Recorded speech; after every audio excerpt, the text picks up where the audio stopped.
Episodio 1. Arcanum. ¿Y si todo lo que conocemos como religión no fuera más que una adaptación, una recopilación de símbolos, ideas y enseñanzas tomadas de filosofías mucho más antiguas? Antes de los mandamientos ya existían los principios. Antes de los profetas estaban los sabios. Antes de los cielos existía la conciencia. En este episodio de Arcanum, exploraremos cómo la religión no nació sola, sino que heredó, transformó y en muchos casos ocultó. Acompáñame a descubrir cómo Persia, Egipto, Grecia, Roma y hasta Oriente sembraron las raíces de lo que hoy muchos llaman la verdad revelada. A veces, lo que creemos como divino no es más que filosofía antigua, disfrazada de fe. Antes de la Biblia, antes del Corán, antes de los templos, existieron hombres que no hablaban de dioses, sino de ideas. Ideas sobre el bien, el mal, el alma y el destino.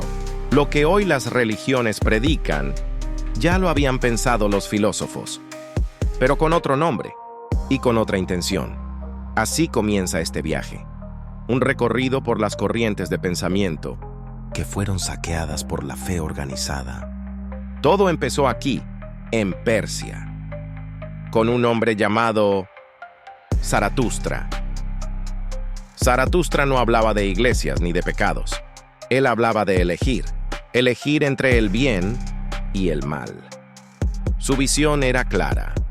El universo está dividido en dos fuerzas, una de luz, Ahura Mazda, y una oscura, Angra Mainyu. No hay templos, no hay intermediarios, solo tú y tus acciones. Tres pilares guían esta filosofía: buenos pensamientos, buenas palabras, buenas acciones.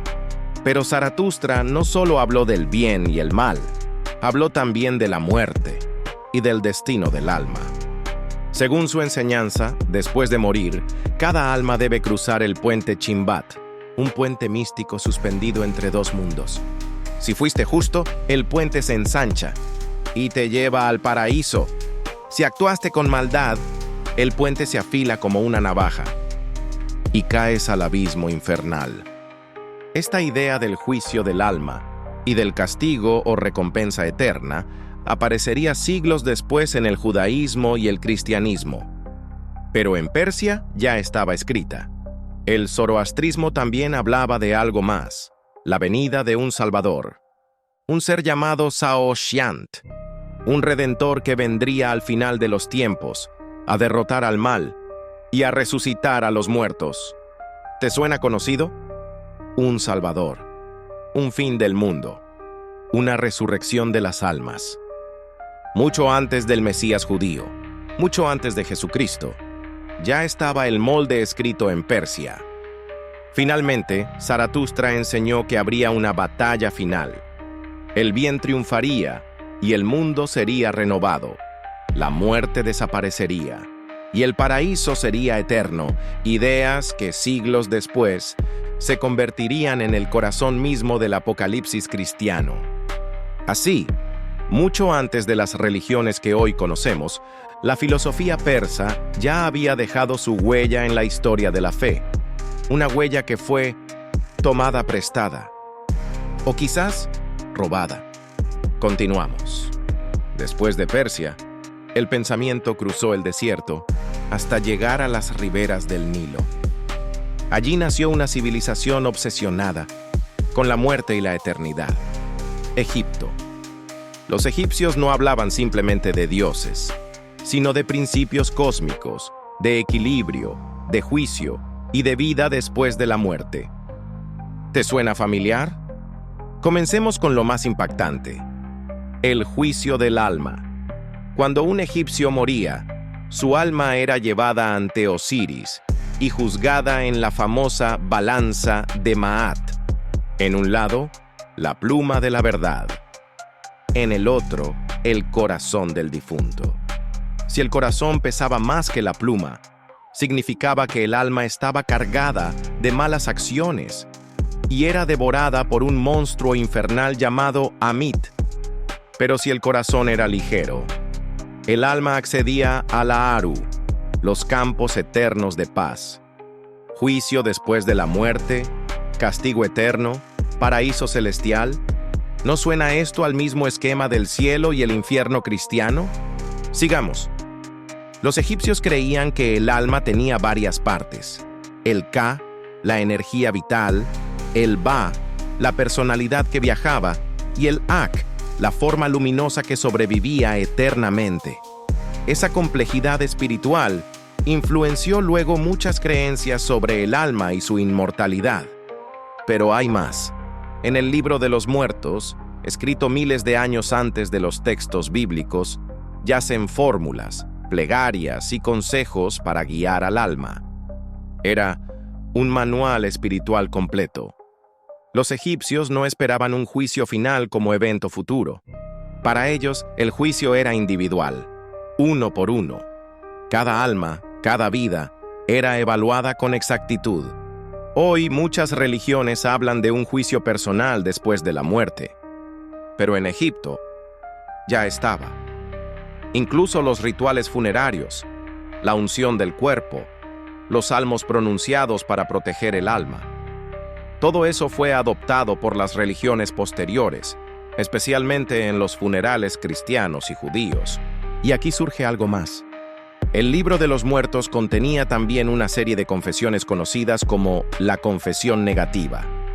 Declaraciones que afirmaban que el alma no había cometido actos malos. No he robado. No he matado. No he mentido. No he levantado falso testimonio. ¿Te parece conocido? Curiosamente, siglos después, aparecerían en las religiones occidentales los famosos 10 mandamientos. ¿Inspiración divina? ¿O una herencia oculta de Egipto que fue transformada y rebautizada como propia? La duda queda abierta. Sigamos. La figura del Salvador. Horus, hijo de Isis y Osiris, muere, y luego resucita para vengar y restaurar el orden. Un hijo divino, asesinado, y luego vuelto a la vida. ¿Te parece conocido? Cristo crucificado, muerto, resucitado. Las raíces están ahí, en las arenas del Nilo, antes de Jerusalén, antes de Roma. Egipto dejó una herencia espiritual, que fue recogida, pulida, y quizás apropiada. Así, los templos egipcios, las creencias del juicio del alma, la resurrección y la vida eterna, viajaron por los siglos, hasta convertirse en las columnas invisibles de lo que hoy llamamos religión. Y todo empezó con filosofía, no con fe. Desde tiempos muy antiguos, en las tierras de la India, surgieron enseñanzas que cambiarían para siempre la forma en que el ser humano entendía la vida, la muerte y el destino del alma. Esta sabiduría se transmitió en los Vedas, los textos sagrados más antiguos conocidos. No eran religiones en el sentido que hoy entendemos. Eran filosofías profundas que buscaban comprender el origen y el propósito de la existencia. Entre las ideas más importantes encontramos conceptos como Atman, el alma eterna, que nunca muere; Karma, la ley de causa y efecto, donde cada acción genera una consecuencia; Samsara, el ciclo de nacimiento, muerte y reencarnación; Moksha, la liberación final, donde el alma se funde con el Todo Supremo, Brahman. Estas enseñanzas, con el paso del tiempo, fueron tomadas y transformadas por las religiones posteriores. La idea de un alma inmortal, la existencia de un juicio por nuestras acciones, la promesa de una vida eterna, ya sea en el paraíso o en el castigo, todo esto tiene sus raíces en las antiguas filosofías de la India. Incluso el concepto de un orden divino, una ley cósmica que rige el bien y el mal, fue heredado y adaptado en diferentes doctrinas religiosas. Pero en sus orígenes, estas enseñanzas no imponían miedo ni castigos eternos. Proponían más bien una comprensión del universo como un gran ciclo, donde cada alma es responsable de su camino y donde la liberación no depende del perdón de un Dios, sino del despertar interior y del conocimiento de uno mismo. Así, desde el corazón de la antigua India, surgieron las primeras semillas de muchas creencias que hoy dominan el mundo. Desde tiempos antiguos, en las vastas tierras de China, surgieron enseñanzas que buscaban ordenar no solo la sociedad, sino también el alma humana. La filosofía china no hablaba de dioses celosos ni de castigos eternos. Más bien, proponía un camino de equilibrio, respeto y armonía con el universo. Confucio enseñaba que el orden del mundo dependía de la virtud, del respeto entre padres e hijos, de la justicia, de la bondad. Estas ideas no hablaban de fe ciega, sino de un comportamiento recto como la base para la paz social. Más tarde, aunque de forma indirecta, las religiones adoptaron esta noción de códigos morales y leyes divinas que debían regir a los hombres, transformándolas en mandamientos y reglas sagradas. Por otro lado, el taoísmo de Lao Tse proponía seguir el Tao, el camino natural, sin forzar el orden de las cosas. El universo, decía, era un constante flujo entre fuerzas opuestas, como el yin y el yang. Esta comprensión del equilibrio entre luz y oscuridad, entre bien y mal, resonaría siglos después en las ideas religiosas de lucha entre el cielo y el infierno. Aunque la filosofía china no pretendía crear religiones de masas, su eco cruzó fronteras invisibles, dejando semillas que germinaron en los cimientos de futuros credos. Así, entre el susurro del viento y el fluir de los ríos, China entregó al mundo una visión de equilibrio, moral y destino, que tarde o temprano terminaría siendo parte del tejido espiritual de la humanidad. En la antigua Grecia, el hombre comenzó a preguntarse por el alma, la verdad y el sentido de la existencia, no desde el miedo a los dioses, sino desde la razón. Filósofos como Platón, Aristóteles, Sócrates y Heráclito sembraron ideas que, siglos después, serían tomadas, adaptadas y transformadas por las religiones modernas. Platón enseñó que el cuerpo era la cárcel del alma, que provenía de un mundo perfecto y que ansiaba regresar a él. Esta visión inspiró la idea cristiana de la salvación del alma y la condena del pecado de la carne. Aristóteles propuso la existencia de un primer motor inmóvil, eterno y perfecto, causa de todo lo existente. Esta idea sería fundamental para la concepción de un Dios único, supremo y creador en las religiones monoteístas. Heráclito habló del Logos, la razón universal que da orden al universo. Siglos más tarde, en el cristianismo primitivo, el Logos sería identificado con Cristo mismo. En el principio era el Logos, y el Logos era Dios. Sócrates enseñó que la virtud y el conocimiento eran inseparables, que una vida correcta solo podía alcanzarse a través del autoconocimiento y la búsqueda del bien.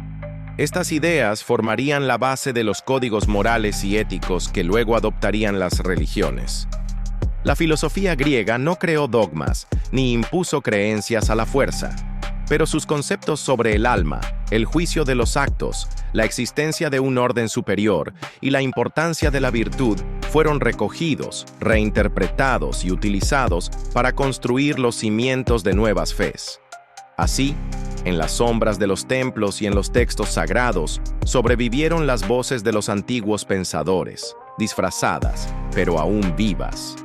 En tiempos del Imperio Romano, el mundo ya no solo era conquistado por las armas, sino también por las ideas.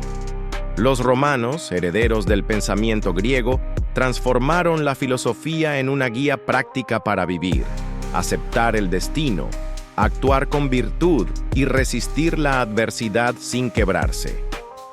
El estoicismo, representado por Séneca, Epicteto y Marco Aurelio, enseñaba que la verdadera libertad estaba en el dominio de uno mismo, no en el control de lo externo. Marco Aurelio, en su obra Meditaciones, dejó un testimonio íntimo de esta lucha. Aceptar lo que no se puede cambiar, encontrar la virtud en cada acción, mantener la serenidad frente al dolor. Estas enseñanzas no se quedaron en los muros del imperio. Siglos después, el cristianismo adoptaría esta actitud de aceptación del sufrimiento como camino hacia la salvación. La idea de hágase tu voluntad y la exaltación de la paciencia, el sacrificio y la humildad tienen raíces profundas en el estoicismo romano. Una prueba viva de esta herencia es la famosa oración de la serenidad, utilizada hoy en movimientos como Alcohólicos Anónimos. Dios, concédeme la serenidad para aceptar las cosas que no puedo cambiar, el valor para cambiar las que sí puedo, y la sabiduría para reconocer la diferencia. Aunque se recite en templos y reuniones modernas, su espíritu nace en las páginas de meditaciones y en las enseñanzas estoicas de Roma. Por otro lado, Flavio Josefo, historiador romano-judío, dejó registros que fueron fundamentales para la construcción de la narrativa cristiana primitiva. Su obra Antigüedades Judías documenta personajes y sucesos que servirían como base histórica para los evangelios posteriores. Así, bajo el manto de Roma, se forjaron muchas de las ideas, valores y relatos que, disfrazados de revelaciones divinas, son en realidad ecos de antiguos pensamientos humanos. Carl Jung y la religión. Después de recorrer la filosofía de Persia, Egipto, Grecia, Roma y China, queda una pregunta inevitable. ¿Cómo es posible que todas las religiones compartan símbolos tan parecidos? La respuesta aparece en el siglo XX, con un hombre que no era sacerdote ni filósofo, sino psiquiatra. Su nombre, Carl Gustav Jung. Jung descubrió que en el fondo de la mente humana existen imágenes universales que compartimos todos. Las llamó arquetipos. Entre ellos, el Dios Padre, el Salvador, el juicio final, la Madre Celestial, el cielo y el infierno. Y lo más impactante fue esto. Jung demostró que estos símbolos ya existían en culturas muy antiguas, mucho antes del cristianismo, el islam o el judaísmo. Las religiones no inventaron estas ideas, solo las organizaron, las codificaron y las presentaron como revelaciones divinas. Pero en realidad, esas ideas ya estaban presentes en las filosofías más antiguas y también en lo más profundo del ser humano. El símbolo de Dios, según Jung, no representa a un ser externo, sino al anhelo del ser humano por comprenderse y completarse a sí mismo. Lo que llamamos Dios podría ser solo un reflejo del sí mismo. Así como la religión tomó conceptos de la filosofía antigua, también tomó estructuras del inconsciente colectivo. Aquello que llamamos fe podría tener raíces mucho más humanas de lo que creemos. Como dijo Carl Jung, el que mira hacia afuera sueña, el que mira hacia adentro despierta. Así termina este viaje por las raíces de la filosofía, la religión y lo invisible que nos conecta. En el próximo episodio iremos más allá, porque en Arcanum lo que ves nunca es todo lo que hay.